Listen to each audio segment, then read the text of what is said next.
하나님의 말씀은 마태복음 24장 42절에서 44절까지 말씀입니다. 함께 한 목소리로 합독하도록 하겠습니다.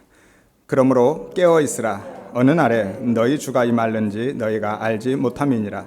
너희도 아는 바니 만일 집주인이 도둑이 어느 시각에 올 줄 알았더라면 깨어 있어 그 집을 뚫지 못하게 하였으리라. 이러므로 너희도 준비하고 있으라. 생각지 않은 때에 인자가 오리라. 아멘.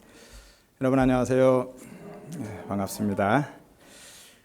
오늘 본문은 다음 주까지 2주간 나누기로 하겠습니다.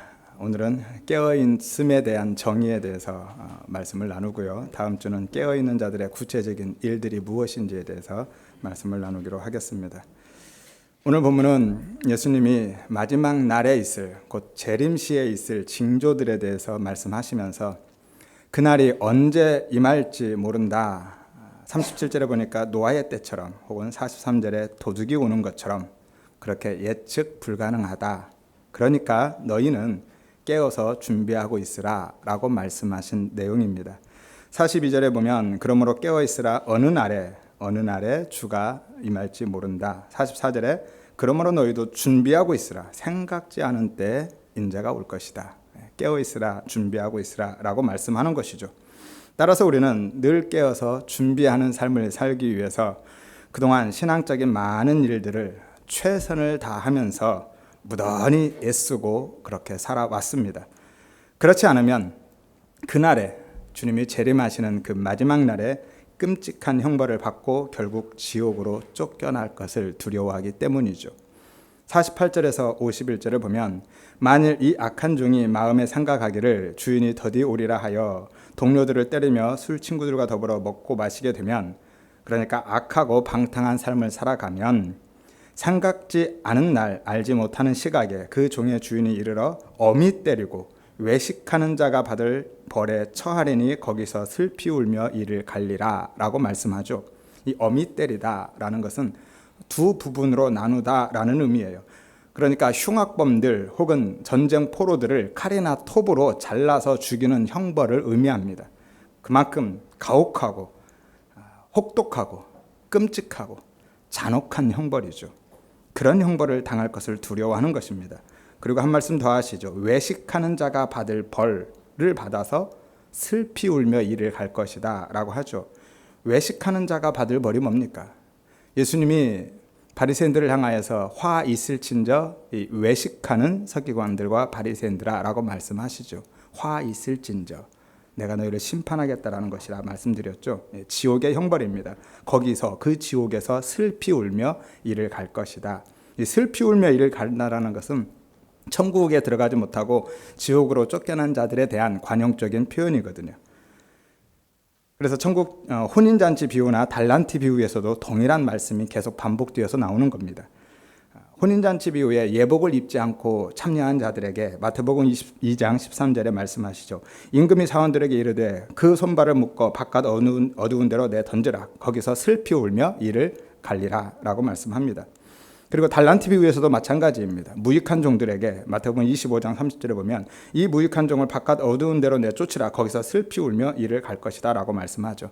그렇게 쫓겨나서 지옥으로 떨어져서 슬피 울며 이를 간다라는 것을 말씀하고 있는 것이죠.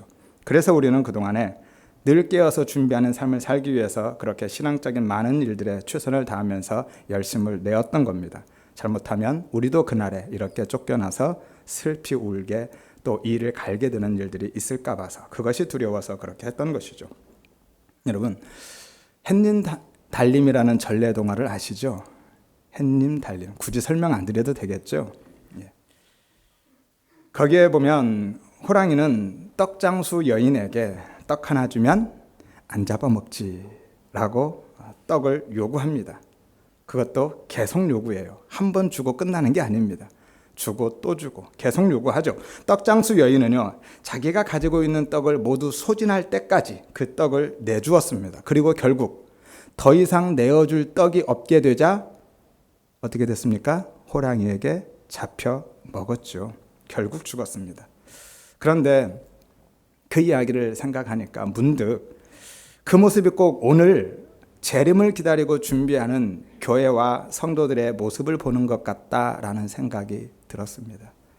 떡 하나 주면 안 잡아먹지 하며 으르렁거리는 그 사악한 호랑이와 잡혀먹기 싫어서 계속해서 떡을 바치고 있는 이 어리석고 불쌍한 여인의 모습이 마치 재림을 준비하기 위해서 떡을 내놓으라고 위협하고 있는 목회자들과 요구하는 대로 내어주지 않으면 잡혀먹을 것 같아서 형벌에 처하고 심판을 받을 것 같아서 힘겹게 꾸역꾸역 종교적인 행위를 내어놓으면서 자신의 에너지와 소유를 모두 다 소진해 가고 있는 성도들의 모습을 보는 것 같다라는 것이죠.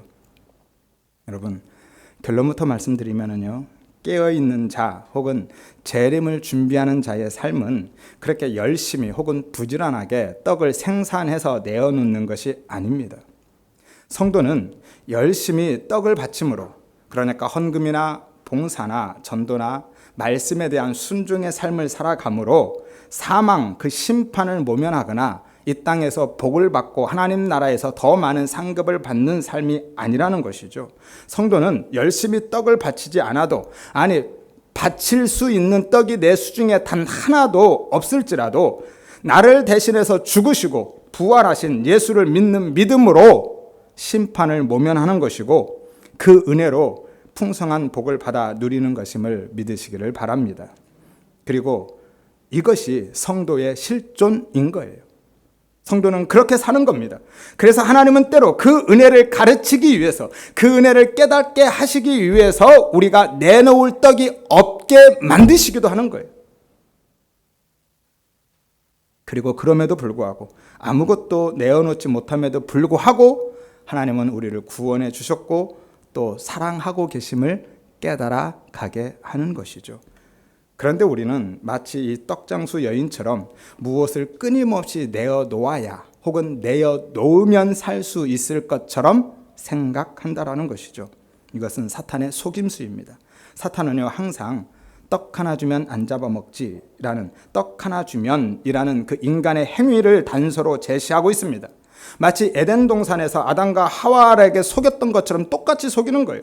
선악과를 따 먹으면 네가 하나님처럼 될 것이다 라고 유혹했던 것처럼 지금도 똑같은 방법으로 성도들을 그렇게 미혹하고 있다라는 것이죠.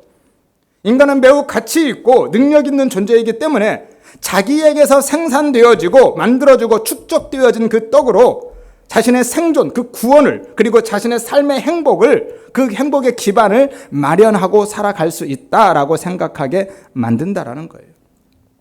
그래서 아담 안에서 태어난 모든 인간은 그렇게 떡을 바치며 살아가고 있습니다. 나의 구원을 위해서, 그리고 내 삶의, 내 나라의 안위를 위해서. 예수를 믿지 않는 사람들은 사탄에게, 귀신들에게, 예수를 믿는 사람은 하나님께. 떡을 바치는 대상만 다를 뿐 떡을 바치는 그 궁극적인 의도와 목적은 동일한 겁니다. 이것을 종교라고 한다니까요. 그러니까 모든 사람들은 결국 나를 위해서 나의 떡을 나에게 바치고 있는 거예요. 이것이 우상 숭배이고 하나님이 그토록 경계하고 계시는 음행, 간음인 거예요. 그러나 인간은 자신의 힘에 의해서 존재하고 자신의 소유를 지켜내므로 행복할 수 있는 존재가 아닙니다. 피조물인 인간은 오직 창조주 하나님의 말씀, 그 언약에 의해서만 존재하고 행복할 수 있는 존재인 거예요. 그래서 오늘 본문 34절에서 35절에 보면 하나님 말씀의 완전성과 완료성, 그리고 영원성과 불변성을 선언하고 계신 거예요. 34절에서 35절을 보십시오. 이 세대가 지나가기 전에 이 일이 다 일어날 것이다. 천지는 없어지겠지만 내 말은 없어지지 않을 것이다. 하나님의 말씀, 그 언약의 완전성과 완료성, 그리고 영원성과 불변성을 말씀하고 계시잖아요. 마태복음 5장 18절을 보십시오. 천지가 없어지기 전에 이 율법, 말씀의 1.16도 결코 없어지지 않을 것이다. 영원할 것이다. 그 언약은 불변하다라고 말씀하고 계신 것이죠. 세상의 모든 것들은 다 사라질 겁니다. 그러나 하나님의 말씀, 하나님의 뜻, 그 하나님의 계획과 그 언약은 다 이루어지고 다 성취되는 것이죠. 그리고 예수님이 그 말씀을 다 이루어 내셨습니다. 하나님의 뜻과 그 계획, 그 언약을, 그 구속사를 주님이 다 이루신 거예요. 어디에서요? 십자가에서. 요한복음 19장 30절에 예수께서 신포도주를 받으신 후에 이르시되 다 이루었다. 다 이루었다 하시고 그 영혼이 떠나가셨다라고 말씀하죠. 잘 아는 말씀이죠. 다 이루었다. 테텔레스타이라는 거예요. 완벽하게, 완전히, 온전히 성취해냈다라는 거예요. 하나님의 말씀, 그 뜻과 계획, 언약, 그 묵시가 예수 그리스도의 그 십자가에 의해서 이루어졌다, 완성되었다, 완료되었다라고 말씀하고 계신 것이죠. 따라서 성도는 나의 어떤 행위를 근거로 해서 내일을 준비하는 존재가 아닙니다. 내 어떤 행위를 근거로 해서 내일, 미래, 구원, 영생을 준비하며 사는 존재가 아니라는 거예요. 아무리 많은 떡을 내어놓아도 어떤 힘을 소유하고 어떤 것들을 많이 가지고 또 어떤 업적을 쌓아가고 행위를 내어놓는다 할지라도 그 모든 것들은 다 결국 없어진다니까요. 그래서 그것으로 우리는 내일을, 영생을, 구원을 준비할 수 없다라는 거예요. 따라서 그 떡으로는 우리의 구원, 영생을 준비할 수도 혹은 바꿀 수도 없습니다. 그럴 수 있다라고 생각하게 하는 것은 사탄의 속임수라니까요. 하나님의 말씀, 그 언약 묵시는 이미 완료되고 완성되었고 영원히 변하지 않음을 믿으시기를 바랍니다. 바뀔 수가 없습니다. 우리의 떡과는 아무 상관이 없어요. 우리의 행위, 우리의 사건으로는 바뀌지 않습니다. 십자가에서 이미 사면령이 선포되었고 그 피로 쓰신 사면장을 우리가 이미 우리의 손에 들고 있기 때문에 바뀌지 않는 거예요. 하나님의 말씀, 그 언약 구속사는요, 우리의 시간이나 행위 혹은 우리 안에서 일어나는 그 사건들, 곧 우리의 역사가 차곡차곡 쌓여서 완성해 가는 것이 아닙니다. 사람들은 인류의 역사가 이렇게 하나씩 쌓여서 하나님의 구속사를 완성해 간다라고 생각하죠. 그러나 그 하나님의 말씀, 그 언약과 구속사는 그렇게 완성되어지는 것이 아니라 이미 완성되었고 영원히 변하지 않습니다. 그 하나님의 언약, 그 묵시가 이미 완성된 그 묵시가 우리의 시간 속으로, 우리의 역사 속으로 그냥 들어오는 거예요. 그래서 우리의 역사 속에서 하나님이 완성해 놓으신 그 묵시가, 그 구속사가 펼쳐지고 있는 것이지, 우리의 시간을 쌓아가서, 우리가 어떤 행위들을 쌓아가서 인간의 역사가 쌓여서 하나님의 구속사를 이루는 것이 아니라니까요. 좀 어려운 이야기인데요. 예를 들어서 간단하게 좀 설명을 드려보겠습니다. 좀 잘 들어보시기를 바랍니다. 예컨대 씨앗이 있죠. 그것이 심겨지면 싹이 나고 잎이 나고 꽃이 피고 열매도 맺습니다. 그런데 그 씨앗 안에는 이미 그 모든 것이 다 들어있는 거예요. 다만 시간을 통해서 그 안에 이미 처음부터 들어있던 그 내용들이 하나씩 펼쳐져 보여지는 것뿐이죠. 마찬가지이죠. 이미 완성된 하나님의 그 언약, 그 구속사가 인간의 역사 속에서 하나씩 펼쳐지면서 꽃을 피워내고 있는 것이지 우리의 역사가 쌓여서 하나님의 구속사를 완성해내는 것이 아니라니까요. 우리의 역사가 쌓여서 하나님의 구속사를 완성해내는 것이라면 하나님의 그 구속사는 우리의 역사에 의해서 변경되거나 바뀔 수 있게 되는 겁니다. 그러나 하나님의 그 구속사는 이미 완성되어져 있기 때문에, 완료되어져 있기 때문에 우리의 역사와 우리의 시간이나 우리 속에서 일어나는 어떤 행위나 사건들로도 바꾸어낼 수가 없다라니까요. 그러니까 우리의 역사, 행위, 사건들이 영원한 천국, 구원을 결정해 가는 것이 아니라 이미 결정된 그 영원, 그 하나님의 나라, 그 구원이 우리의 역사 속으로 쏟아져 들어오는 겁니다. 이것이 시간인 거예요. 그러니까 시간이라는 것은 사실 과거에서 미래로 흘러가는 게 아닙니다. 우리는 그렇게 알고 있죠. 시간은 과거에서 미래로 흘러가는 것으로. 하지만 성경 속에서의 시간은 과거에서 미래로 흘러 들어가는 것이 아니라 미래에 하나님 나라에서 완성된 그 시간이 우리의 현재로 흘러 들어오는 거예요. 그렇게 주어지고 있는 겁니다. 완성된 미래가 우리의 삶 속에 주어지고 있는 거예요. 따라서 인간의 역사는 이미 완료된 하나님의 말씀, 그 나라, 그 천국, 그 구원이 펼쳐지는, 꽃을 피우는 가연적인 현상일 뿐인 거예요. 쉽게 이야기해서 그냥 TV 속 드라마라 생각하시면 됩니다. 재방송 보고 있는 거예요. 그러니까 바꾸어질 수 없는 겁니다. 우리의 삶에서 어떤 행위를 내어놔도 이미 결정된 그 완성된 완료된 하나님 나라의 그 미래, 구원, 그 역사, 구속사를 바꿀 수가 없는 겁니다. 따라서 오늘 우리가 내어놓는 떡, 우리의 힘이나 소유, 종교적 행위에 의해서 완성된 하나님의 그 말씀, 구원 역사가 바뀌지 않음을 믿으시기를 바랍니다. 그래서 앞에서 인간은 자신의 힘에 의해서 존재하는 것이 아니라 자신의 소유를 지켜내므로 행복할 수 있는 존재가 아니라 오직 창조주 하나님의 말씀, 그 언약에 의해서만 존재하고 행복할 수 있는 존재다라고 말씀드린 거예요. 그러니까 성도는 이미 완성된 영원히 변함없는 하나님의 그 은혜의 언약에 의해서 구원을 받고 하나님의 자녀가 되고 이 땅에서도 하나님 나라의 백성으로 살아가는 것이지, 그리고 나중에 하나님 나라에 들어가는 것이지, 우리가 스스로 떡을 생산해 내어서 그것을 끊임없이 지속적으로 내어놓음으로써 그렇게 살아가고 그렇게 하나님 나라에 들어가는 것이 아니라는 거예요. 그런데 문제는 많은 성도들이 그렇게 스스로 떡을 생산하고 지속적으로 내어놓음으로써 구원을 유지하고 또 하나님 나라의 백성으로 살아가고 나중에 천국 문을 밀고 들어간다고 생각하면서 그것을 깨어있는 삶으로, 그것을 재림의 때를 준비하는 삶으로 굳게 믿고 있다는 거예요. 이게 문제입니다. 오늘 본문에서 언제 주님이 다시 오실지 모르니 깨어있으라 라고 명령하시죠. 깨어있으라, 현재용어로 명령합니다. 항상 깨어있으라는 거예요. 늘 깨어있으라 라고 하시는 거죠. 그런데 문제는 주님이 언제 돌아올지 모른다라는 거예요. 왜 주님이 언제 오실지 모르죠? 지금은 주님이 어디 가셨어요? 결혼식 가셨잖아요. 병행구절을 보면 누가복음 12장 35절에 36절입니다.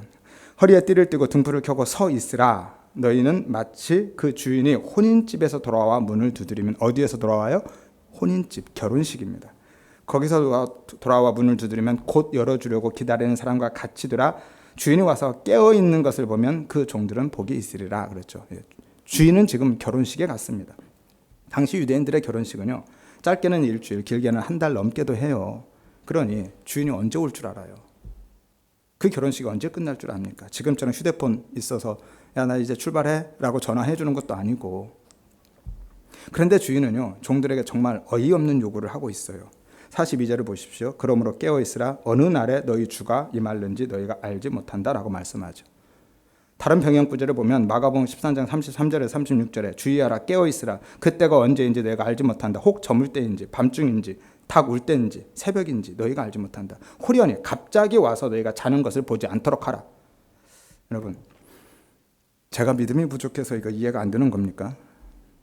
하나님의 말씀이라고 무조건 아멘하지 마시고 이성적으로, 상식적으로 한 번만 더 생각해 보십시오. 어떻게 그렇게 깨어 있을 수 있습니까?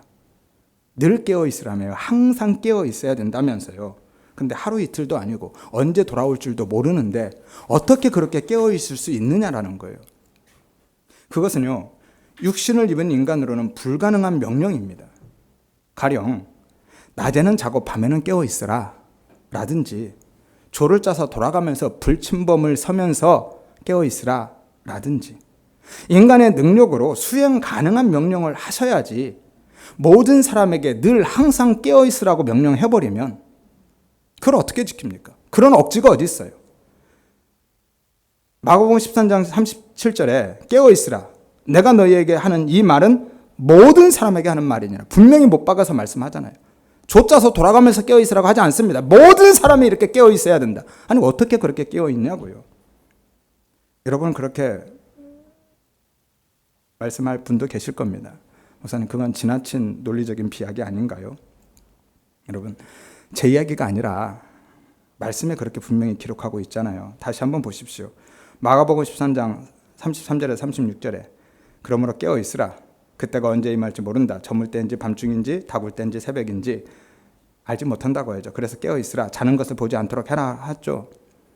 다른 병행구절을 한 번 더 찾아보겠습니다. 아까 읽어드렸죠. 누가복음 12장 35절에 36절에 허리에 띠를 띠고 등불을 켜고 서 있으라. 그리고 주인이 혼인집에서 돌아와 문을 두드리면 곧 열어주려고 기다리는 사람같이 되어라. 주인이 와서 깨어있는 것을 보면 그 종이 복이 있다. 이게 깨어있다라는 거예요. 어떤 것이요? 곧 문을 열어주려고 기다리는 사람. 이게 깨어있다라는 거예요. 맞죠? 제가 논리적 비약을 하고 있는 게 아니죠. 성경이 분명히 그렇게 기록하고 있잖아요. 이 누가복음에서는 한술 더 뜨고 있잖아요. 주인이 돌아와서 문을 두드리면 곧, 이 곧이라는 게 곧바로 즉시 당장에 뭐만 하자마자 이런 의미거든요. 그러니까 주인이 돌아와서 문을 딱딱딱 두드리면 바로 문을 열어주라는 거예요. 뜸들이지 말고. 그러려면 어떻게 해야 돼요? 그 문 앞을 지키고 서 있어야죠. 그러면 이 종은요, 깨어있기 위해서 주인이 원하는 대로 깨어있는 자로 발견되기 위하면 어떻게 해야 되냐면 잠자는 것, 집안일은 고사하고 화장실도 못 가요. 화장실 간 틈에 와서 문 두드리면 어떡할 거예요? 곧바로 문 열어주지 않으면 그는 깨어있는 자가 아니라는 거죠. 따라서 주님이 우리에게 그렇게 늘 깨어있으라, 늘 준비하고 항상 준비하고 있으라 라고 말도 안 되는 요구를 하셨다면 이 깨어있다, 준비하다가 동급이거든요. 같은 의미입니다. 준비한다라는 것은 손님 맞을 준비, 집안일, 청소, 음식 준비 이런 거 아니에요. 그냥 말 그대로 주인 맞을 준비, 문 열어줄 준비를 하고 있는 것을 준비한다라는 거예요. 어떤 행동을 의미하지 않습니다. 그걸 깨어있음 그 자체가 그냥 준비하는 건데요. 그런 말도 안 되는 요구를 하셨다면 우리는 여기서 다시 한번 생각해 봐야 돼요. 그 깨어있음이라는 의미가 무엇인지. 이 깨어있음이 우리가 생각하는 의미와 다른 거구나 라는 것을 아셔야만 한다라는 거죠. 그리고 그 깨어있음 자체가 그 주체도 우리가 아니라는 것을 알아야만 하는 겁니다. 마태복음 25장 이 다음 장에 가면 열천의 비유가 나오죠. 거기에서 누가 자고 있고 누가 깨어 있습니까? 미련한 5처녀는 자고 있고 슬기로운 5처녀는 깨어 있죠. 맞습니까? 확실해요? 자꾸 물으니까 아닌 것 같죠? 한번 보십시오. 한 장만 넘겨서 25장 5절을 확인해 보십시오. 신랑이 더디 오므로 어떻게 하고 있어요? 다 졸며 잘새. 다 자고 있어요. 우리는 슬기로운 5처녀는 깨어 있었다라고 착각하고 있죠? 아닙니다. 그도 자고 있었어요. 그런데 13절에 보면 그런즉 깨어 있으라 라고 해요. 근데 슬기로운 5처녀는 지금 신랑이 깨어 있는 자로 여겼다라는 것이죠. 열처녀의 비유의 핵심도 바로 깨어 있는 것에 있습니다. 그런데 슬기로운 5처녀도 분명히 자고 있었다니까요. 그런데 신랑이 그를 깨어 있는 자로 여겨서 혼인잔치에 데리고 들어간 거예요. 따라서 주님이 오늘 우리에게 요구하시는 그 깨어있음이라는 것은 우리가 생각하는, 우리가 생산해낼 수 있는 깨어있음, 그 떡이 아니라는 거죠. 그러면 도대체 깨어있음이란 무엇일까요? 누가 깨어있는 자란 말입니까? 조금 더 어려워지는데요. 조금만 더 집중하고 따라오시기를 바랍니다. 이 질문에 대한 대답을 찾으려면 우리는 먼저 찾아봐야 할 게 있어요. 그게 바로 주인의 행적이죠. 주인이 지금 어디 갔다고 그랬어요? 결혼식. 뭐 하고 오고 있어요? 결혼식 하고 오고 있습니다.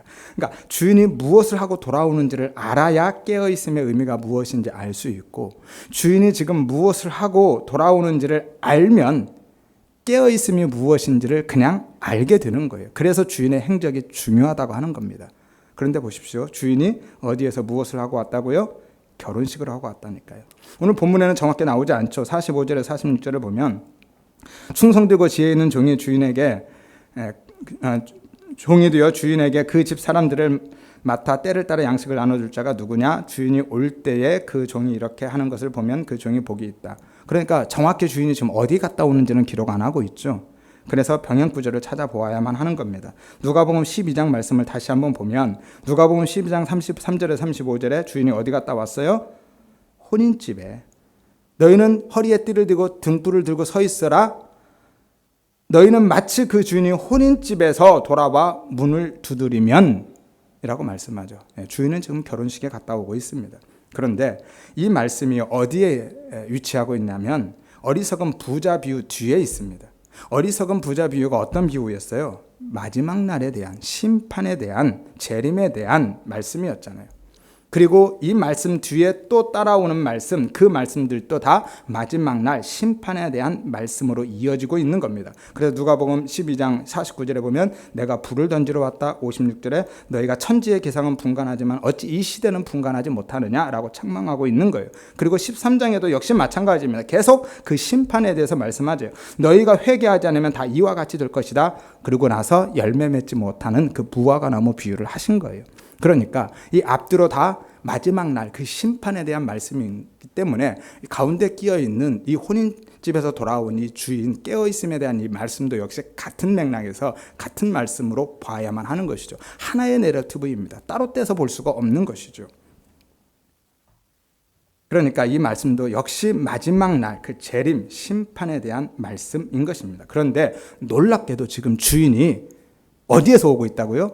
혼인집. 이게 중요합니다. 주인이 혼인집에서 오고 있다니까요. 지금 주인이 혼인잔치를 행하러 오는 게 아니라 혼인잔치를 마치고 혼인잔치를 다 치르고 돌아온다니까요. 우리는 마지막 날을, 그 재림의 날을 어떤 날로 알고 있습니까? 마지막 심판이 행해진 다음에, 그 계시록 15장에서 18장까지 말씀이죠. 그리고 이어서 하나님의 백성들은 천국 혼인잔치, 어린 양 혼인잔치에 들어간다라고 알고 있죠. 그게 계시록 19장의 말씀이잖아요. 그런데 오늘 본문을 보면 주인이 혼인집에서 돌아오고 있습니다. 혼인잔치를 마치고. 이 주인이 주인공이냐 하객이냐 그건 별로 중요하지 않습니다. 그냥 비유로 주어진 말씀이니까요. 그런데 중요한 것은 그 주인이 다녀온 그 혼인잔치가 이미 완료되었다라는 거예요. 완료된 잔치라는 거예요. 거기에 초점이 있는 겁니다. 그런데 본문에 이어서 그 열처녀 비유가 등장하고 있잖아요. 열처녀 비유는 어떤 비유예요? 혼인잔치 비유예요. 헷갈리죠? 혼인집에서 혼인잔치를 마치고 돌아오는데 지금 열처녀 비유는 다시 혼인잔치로 이어지고 있는 거예요. 이 혼인잔치 비유도 역시 마지막 날 그 재림에 대한 말씀인데요. 신랑이 혼인잔치를 지금 하러 오고 계셔요. 앞에서는 마치고 오고 계시는데 지금은 하러 오고 계시다라고 말씀하고 계신 거예요. 그럼 어떻게 된 겁니까? 이 신랑이 지금 여기저기 돌아다니면서 지금 혼인 결혼식을 올리고 다니는 거예요. 지금 신랑 되신 예수님이 그렇게, 제 입으로 차마 담지 못하겠네요. 아무튼 그러고 다니시는 겁니까? 잘 보십시오. 본문의 장소가 좀 다릅니다. 본문에서 나오는 혼인 장소는 어디예요? 이 땅이 아니라 하나님의 나라예요. 그 나라에서 오고 계신, 천국에서 오고 계신 것이고요. 열처녀 비유의 혼인식, 결혼식 장소는 지금 우리가 이 땅, 살고 있는 이 땅을 이야기하고 있는 것이거든요. 본문에는 그 장소가 특정되지 않습니다. 병행구절은 마가복음 보면 그 장소가 나오죠. 마가복음 13장 34절에 가령 사람이 집을 떠나 타국으로 갈 때에 깨어있으라 명령한과 같으니, 어디로 갔다고요? 지금 타국으로 갔다니까요. 그 타국이 어디예요? 천국이잖아요. 하나님 나라. 예수님이 승천하신 다음에 가신 곳, 영원한 하나님의 나라, 그곳에 주님은 가신 거예요. 그리고 나서 거기에서 혼인식을 완료하고 그리고 이 땅에 오시는 거예요.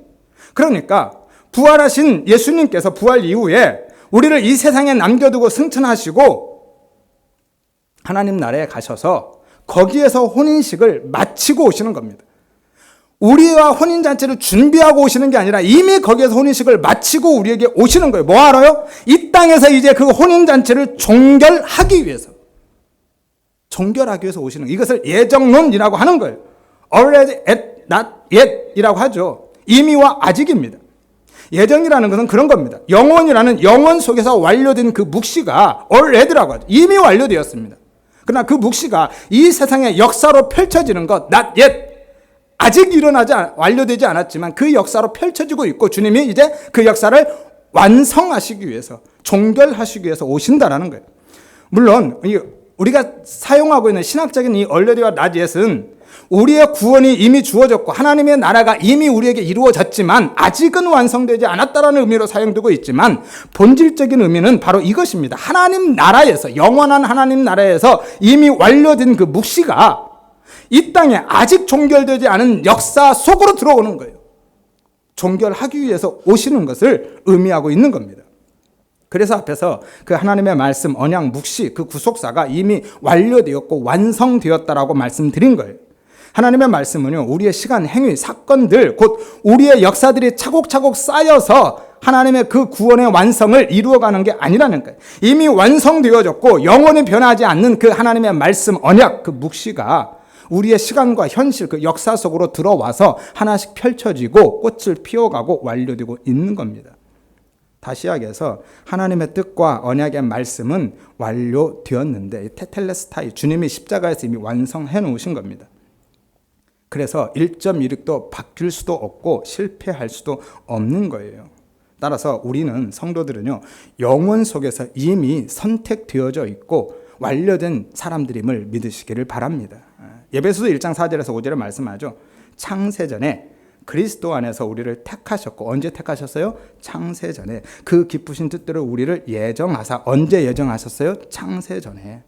예수 그리스도로 말미암아 자기의 아들들이 되게 하셨으니. 여러분, 우리가 지금 이 땅에서 예수를 믿어서 하나님의 자녀가 되는 것이 아니라 이미 우리는 창세전에 하나님의 자녀로 있었고 그 하나님의 자녀로 살다가 이 땅에 내려온 거고 이 땅에서 하나님의 백성으로 살아가면서 그 은혜를 경험하고 그 사랑을 깨닫고 다시 하나님 나라로 돌아가는 거예요. 그래서 그 나라를 우리의 본향, 고향이라고 하는 거예요. 여러분 본향이 뭡니까? 처음 내가 태어난 곳이잖아요. 그게 본향이잖아요. 그래서 우리는 이 땅을 나그네의 삶이다 라고 하는 겁니다. 어려우시지만 이건 설명 드릴 수밖에 없는 거예요. 그러니까 영원한 이 영원이라는 것은요, 과거, 현재, 미래가 통합된 개념인 거예요. 우리의 인간의 역사 속에서 이 시간의 개념 속에서는 이해가 되지 않는 거지만 하나님 나라의 이 영원이라는 것은 시간의 개념이 없습니다. 시간은 의미가 없어요. 그 영원 속에서는 이미 완료된 묵시, 그 언약이 우리의 시간과 역사 속에서 그냥 펼쳐지는 것, 그것을 예정이라고 한다니까요. 마치 두루마리처럼 이게 쭉 펼쳐지면 역사가 되고 이게 돌돌돌 말려버리면 하나님의 묵시가 되는 것이죠.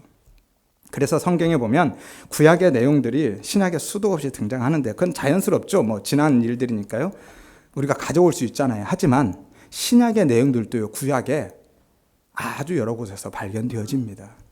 수천 년 후에 일어날 일들을 마치 직접 본 것처럼 기록하고 있어요. 그리고 그 일들이 하나씩 그대로 다 정말 말씀하신 대로 1.16도 바뀌지 않고 다 성취되잖아요. 이게 어떻게 가능합니까?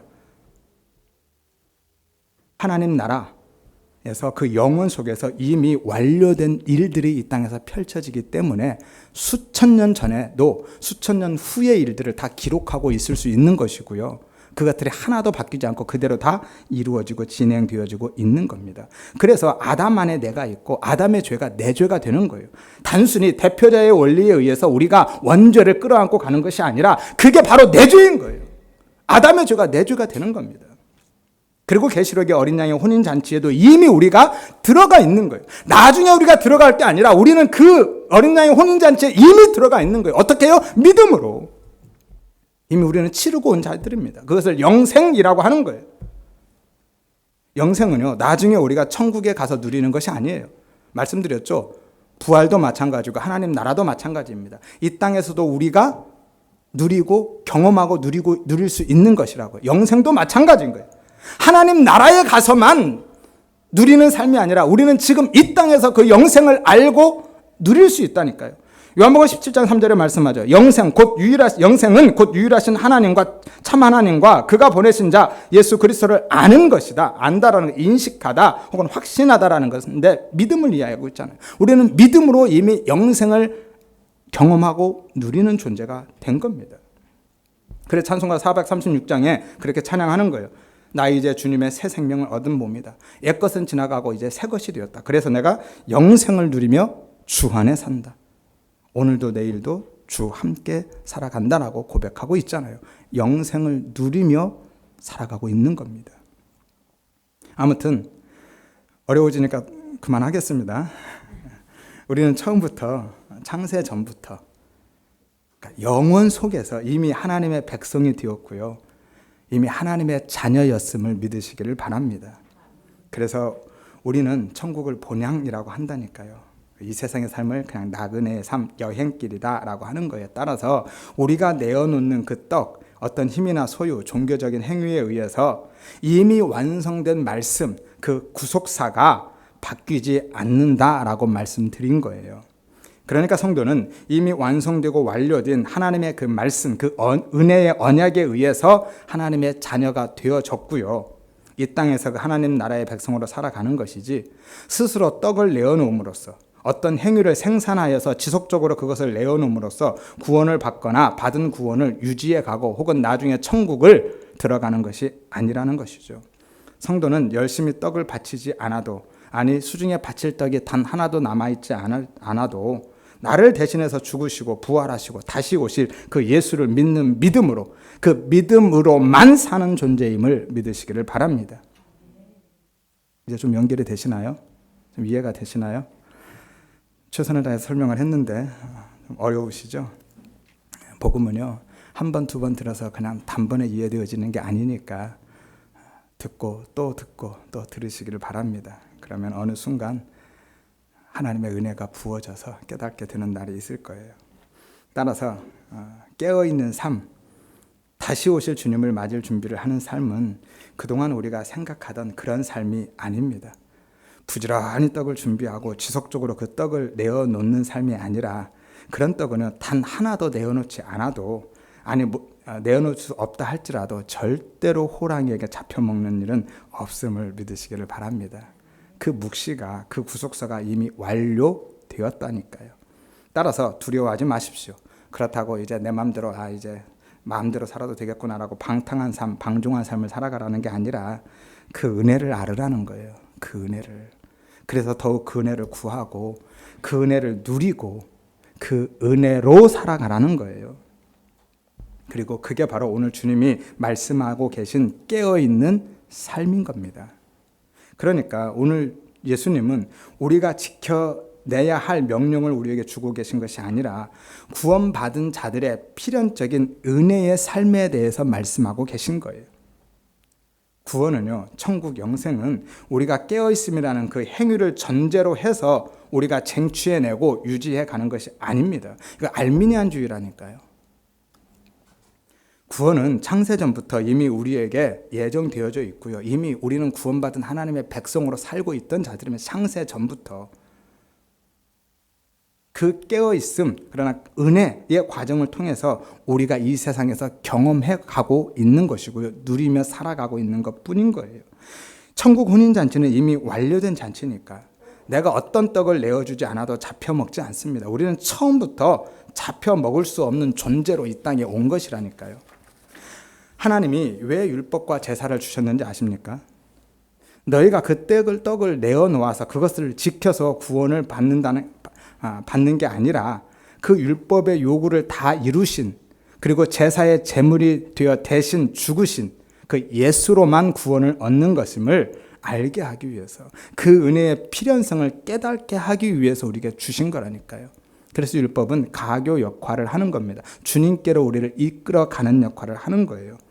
오직 은혜를 입은 자들만, 거기에만 구원이 있음을, 거기에는 어떤 자격도 조건도 공로도 없습니다. 오직 은혜로 구원이 주어지는 거예요. 보세요. 본문의 40절 41절에 보면 그때에 두 사람이 밭에 있음에 이 두 사람은 남성입니다. 한 사람은 데려가고 한 사람은 버려둠을 당했다. 또 두 여자가, 이제 여성이 등장하죠. 맷돌질을 하고 있음에 한 사람은 데려가고 한 사람은 버려둠을 당했다. 남자와 여자가 다 등장하죠. 모든 인류를 이야기합니다. 모든 인간들이 하나님의 구원을 해 가시는데 데려간 사람들, 그들은 무슨 떡을 지금 내어놓고 있어요? 그들이 뭐 내어놓은 게 있나요? 그냥 똑같이 하고 있잖아요. 똑같이 살고 있습니다. 그냥 그들은 어떤 자격도 공로도 조건도 없었어요. 근데 한 사람은 데려가고 한 사람은 남겨졌다니까요. 여기서 그들이 뭐 하고 있었습니까? 이 남겨진 사람과 차이점이 있어요? 없습니다. 구원이라는 것은 일방적인 하나님의 은혜로 그렇게 주어지는 거예요. 내가 무엇을 해서 얻어내는 게 아니라니까요. 그래서 무조건적인 선택, 불가항력적인 은혜를 이야기하는 거예요. 그런데 유대인들이, 이 바리새인들이 계속해서 율법과 제사로 떡을 생산해 내겠다고, 그리고 그것으로 구원을 쟁취해 내겠다라고 고집하고 있었던 것이고, 그래서 예수님이 야, 그건 못 먹는 떡이야. 그 떡은 절대로 너희가 그 떡으로는 구원을 쟁취해낼 수 없어라고 그 떡을 부정해 버리신 거예요. 그러자 이 바리새인들이 네가 뭔데 내 떡을 무시해? 라고 하면서 진짜 떡을 짓밟아 버리는 겁니다. 진짜 생명의 떡이신 예수를 죽여버린 거예요. 그게 인본주의고 그게 죄인 거예요. 선악과를 따먹은 인간은 그렇게 절대로 자신의 무용성, 자기의 무능력함을 폭로당하거나 인정하고 싶어 하지 않습니다. 사탄이 그 죄성을 이용해서 율법과 제사를 오해시키고 악용하는 거예요. 그것들이 생명을 주는 떡인 것처럼 우리를 속이고 있는 겁니다. 예수님이 율법을 왜 주셨습니까? 그 율법 못 지키니까, 그 율법을 지킨 그 율법의 의로 구원받을 수 없으니까 다른 의, 율법을 완성해내신 진짜 예수 그리스도를 바라보라고 주신 거거든요. 우리의 죄를 폭로시키고 예수 그리스도를 보게 하시기 위해서. 제사를 왜 주셨습니까? 내 죄를 대신 짊어지고 나 대신 죽을 곳으로 가는 그 어린 양, 그 양을 통해서 내가 죽는 것이 아니라 나를 대신해서 죽어주실 예수 그리스도를 발견하기 위해서 제사를 주신 거거든요. 그런데 인간들이, 바리새인들이, 유대인들이 율법과 제사 그 자체를 지켜내므로 거기에서 자기 의를 챙겨가고 있다니까요. 그것 자체로 나는 이제 구원받은 하나님의 백성이 되었다 라고 생각하고 있었다니까요. 사탄이요, 교묘하게 그것을 이용하고 있었던 겁니다. 그렇게 사탄에게 속아서 계속해서 떡을 내놓다 보면은요, 결국은 그 사람까지도 사탄이 삼켜버리는 거예요.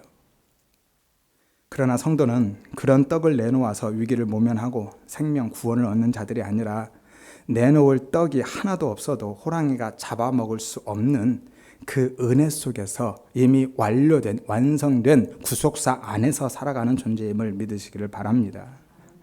어떻게 해요? 십자가에서 우리 대신 예수님이 호랑이에게 통째로 잡혀 먹으셨기 때문에 예수님이 잡혀 버리신 거예요. 그리고 나서 부활하심으로 그 죽음, 사망, 멸망이라는 호랑이의 입을 찢고 나오신 거예요. 이게 복음입니다. 그래서 그 호랑이는 그 복음 안에 있는 우리를 다시는 삼킬 수가 없는 것이죠. 오직 은혜만 바라보고 구하는 자가 그래서 깨어있는 자다라는 거예요.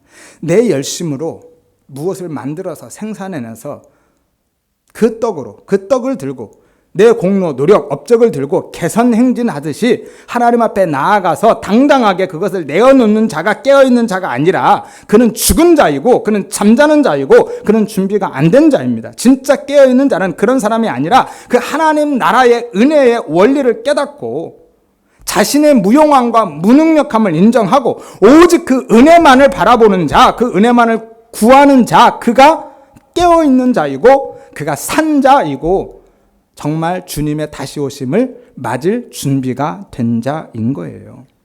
그래서 25장에 열천의 비유에서 슬기로운 다섯 처녀도 자고 있는 자로 등장하고 있는 것이고요. 온 세상에 다 그렇게 자고 있는 겁니다. 모든 인간은요, 그런 존재임을 폭로하고 계신 거예요. 다 자고 있어요. 똑같이 자고 있었는데 여분의 기름을 준비한 다섯 처녀만 깨어있는 자로 인정받아서 혼인잔치로 확 끌려 들어가고 그 뒤로 문을 꽝 닫아버린 겁니다. 이것이 덮어줌의 은혜인 거예요.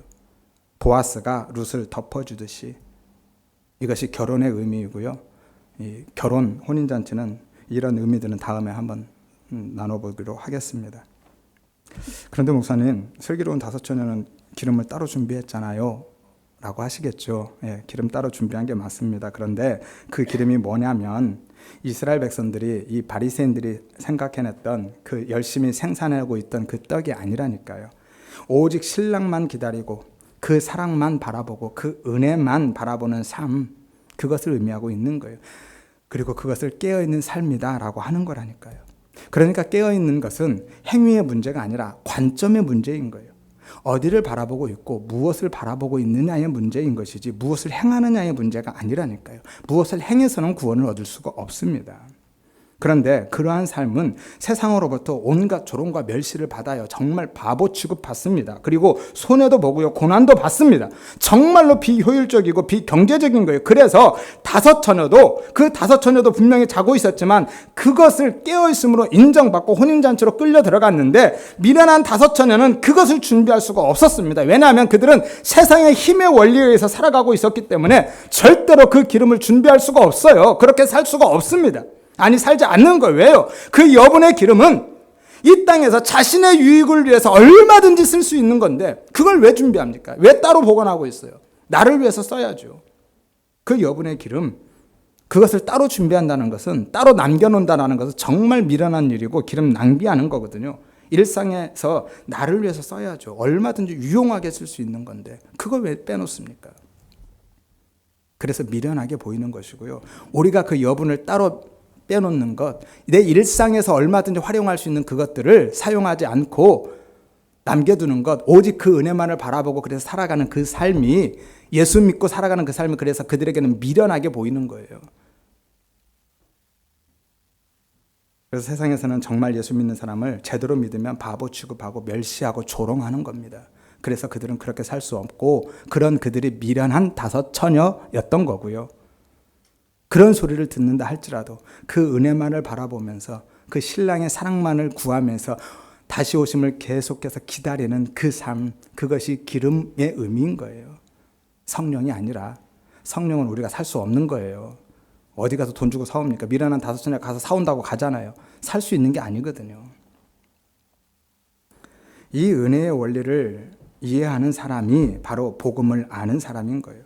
세상과 사탄의 나라는 권선징악, 사필 규정의 원리이지만 하나님의 나라는 오직 은혜의 원리라는 거죠. 은혜의 원리입니다. 세상과 사탄의 나라는 그렇지만 그렇게는 하나님의 나라 그 은혜의 원리를 그것으로 넘어갈 수 없는 것이죠. 그러니까 신랑 되신 예수님의 신부는 떡을 생산해내고 그것을 축적해서 신부의 자격을 갖추어 가는 것이 아니라 오직 신랑의 사랑에 의해서 거저 신부의 자리에 앉게 되어지는 거예요. 이것을 은혜라고 한다니까요. 세상은, 사탄은 끊임없이 우리에게 떡을 내어놓아야 산다고 속이고 있고요. 떡을 내어놓으면 살 것처럼 유혹하지만 예수님은 우리가 떡을 내어놓아서 사는 존재가 아니라 오히려 떡을 받아 먹어야 사는 존재라 라고 말씀하셔요. 우리는 떡을 내어놓는 존재가 아니라 그 떡을 받아 먹는 존재라니까요. 요한복음 6장 35절에 말씀하죠. 나는 생명의 떡이다. 내게 오는 자는 결코 줄이지 아니할 것이고 나를 믿는 자는 영원히 목마르지 않을 것이다. 보십시오. 예수님은 언제 떡 내놔라 그랬습니까? 내가 생명의 떡이니까 나 먹어라. 그래야 산다. 내 떡 먹어야 산다 라고 말씀하시지. 너희가 언제 열심히 일해서 떡 내놓으라 라고 하셨나요? 여러분, 인간은요, 이 세상의 그 어떤 종류의 떡으로도 구원을 이룰 수 없고 행복을 살 수 없습니다. 오직 예수라는 떡으로만 가능함을 믿으시기를 바랍니다. 그 떡을 바라보고 그 떡을 구하고 그 떡만 붙들고 사는 사람의 진짜 깨어있는 삶, 진짜 기름을 준비한 자의 삶, 예수 그리스도를 맞이할 준비가 된 자의 삶인 거예요. 하여서 마르다처럼 자신의 일상 속에서 내어놓을 떡을 만드는데 분주한 삶이 아니라 마리아처럼 신랑으로 다시 오실 예수님만 바라보고 그 은혜만 구하고 그 예수의 떡으로만 배부른 삶을 살아가시기를 바랍니다. 하여서 때로 육신의 연약함으로 슬기로운 다섯 처녀처럼 우리도 잠이 들 수는 있겠지만 그렇다 할지라도 신랑 되신 주님이 다시 오셨을 때 그런 우리를 깨어있는 자로 인정해서 우리를 그 잔치자리로 끌고 들어가시는 그러한 복된 신부의 삶을 살아가시기를 주의 이름으로 축원드립니다.